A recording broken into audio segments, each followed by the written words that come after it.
সাপুরিয়া এটা আমার বাড়ি বকে, এটা তো মকবল চাচার বাড়ি। আমার বাড়িতে এখন 1 কিলোমিটার থাকে।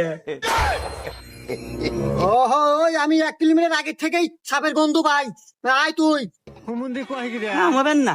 হে এই যে এই খোপ, যে খোপ থেকে আমাকে একটু ডিমও খাবেন না সাপুরিয়া। আজকে আমাকে সাপ ধরে দিয়ে যাবেন, যত টাকা আমি দেবো।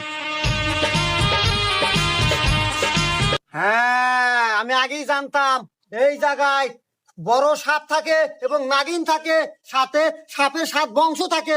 এই গন্ধ আগে থেকেই পাচ্ছি, 1 কিলোমিটার আগে থেকেই পাচ্ছি। তুই টেনশন করিস না, সাপের মাথা আমি নিজের হাত দিয়ে ধরে টান দিয়ে ছিঁড়ে নিয়ে আসবো। এখানে দেখ আমি কি করি।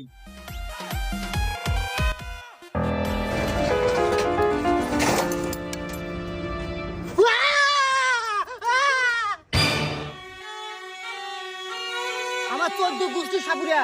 আমি জন্মগত আমার বাপ দাদা দাদা দাদি মানে 14 গোষ্ঠী সাপুরিয়া ছিল।